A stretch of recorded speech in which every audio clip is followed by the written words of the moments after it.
Hi, my name's Charlie King. I'm with Heroic Fatherhood, and welcome to the Mentor's Moment. Here we answer questions asked by real fathers seeking insight, advice, or a new perspective on something they're facing in their lives. In today's question, a dad asks, what are the best entrepreneurship books for kids and children?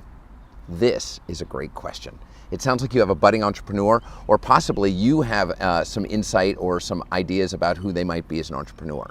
Now, I'm afraid I'm going to flip this question on its head. So I want to give you a heads up right away that I'm not going to answer the question the way it was asked, because I actually don't think you should give them a book. And my experience of entrepreneurs are that they don't learn about entrepreneurship from reading books. Where they learn about entrepreneurship is by seeing it and by doing it. So now that I've turned it on its head, and I think that kids should see entrepreneurship, my question for you is, are you an entrepreneur? If you're an entrepreneur, you can start having this conversation with your son or daughter. You can start having this conversation with your kids. What is it that they're curious about with entrepreneurship? If they're not curious about it, you might talk to them. Take a look in their life. What is it that they're interested in? What is it that excites them?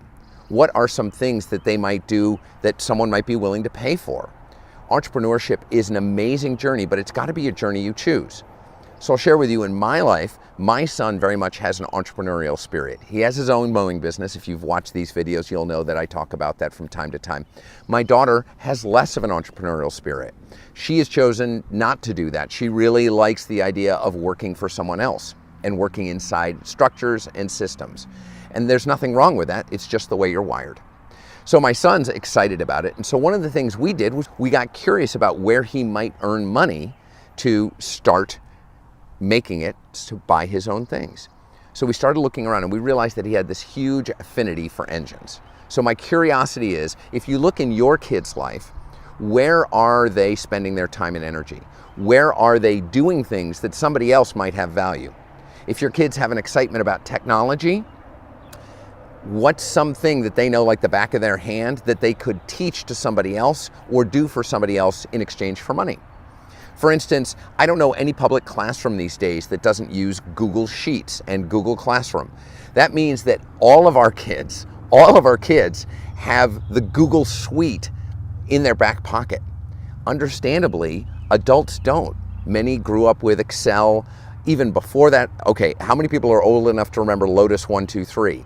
Or they're working in Apple products or whatever, and they are asking, or they're curious about how to get into Google products. Kids could create tutorials. They could help out adults who don't do spreadsheets very well. Somebody like me. I actually pay my daughter on the side to help me with spreadsheet merging and understanding spreadsheets better, because that's not something I'm very good at. So if you're an entrepreneur, it's about teaching them by example, talking to them about your work, why you love it, where the challenges are, where the sticking points are, but where the real wins are as well. If you're not an entrepreneur, have them meet an entrepreneur. Find somebody in your community who you respect who works for themselves. This could be somebody as simple as having a landscaping business, which isn't simple, or a construction business, or they own their own restaurant, or they own their own pizza delivery service, or they are a digital nomad like me. Whomever that person is around you that you know that is an entrepreneur is a great person to go and talk with. Somebody who'd be willing to sit down with your child and sort of show them the ropes, spend a day with an entrepreneur. Unless they're a 1 in 100, they're not going to be an entrepreneur by themselves. They're very few and far between. You hear about those kids, they're like, they got up and they worked every day and they made $100,000 at 16 years old. Well, that certainly happens from time to time, but that's not every kid. As a matter of fact, that's not most kids, and that child's an outlier. And that can give you false expectations and hopes, but it also can be really hard because you think you're supposed to be matching that. We just need to start small. And a lot of that is just about having kids who are excited about the idea of working and making money for themselves and supporting them in figuring out how to do that. What is that thing that you like? What's that thing that brings you joy? Would that be something you would like to do for others and be compensated for it? So how could we do that together? There's a real opportunity for partnership with kids in this. It supports them best if it's not a top-down support where you're partnering with them, really partnering with them. So how would we talk about this service that you're going to provide? How would we market it? Who would we communicate with? These are great conversations to have. It'll deepen your relationship with your child, and it will make them feel like they have a partner and that they're not all alone in doing this. The last thing is that entrepreneurship is hard. There's some days with my son, he doesn't want to get up and go mow lawns and weed whack and spend long days in the hot sun. And our kids need our attaboy.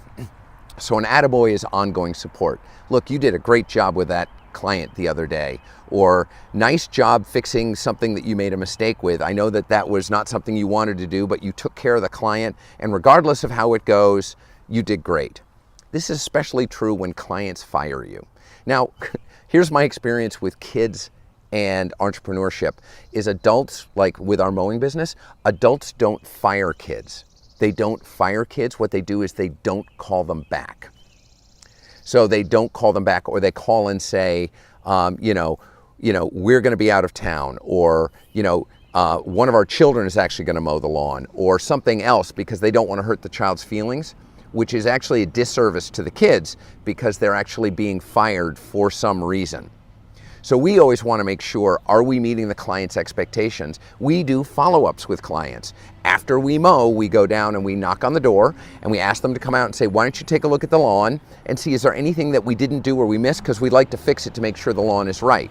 That way we're making sure that the service that we provided is right and that the client has indicated that they're happy. Beyond that, we can't do much, but that's the best way to make sure that that there's clear communication between the client, your child, and occasionally you, because you're going to need to be a part of this to a certain extent.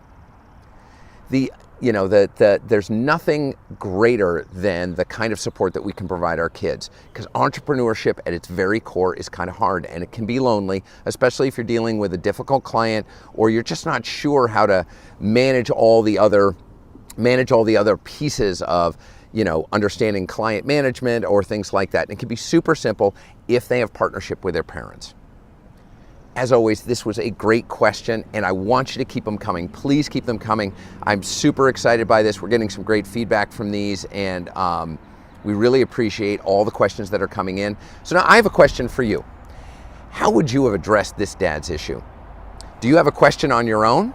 If you like this video, consider checking out other questions that dads have asked. And lastly, remember, we become better men by spending time with good men. This has been Charlie King with Heroic Fatherhood, and this has been your Mentor's Moment.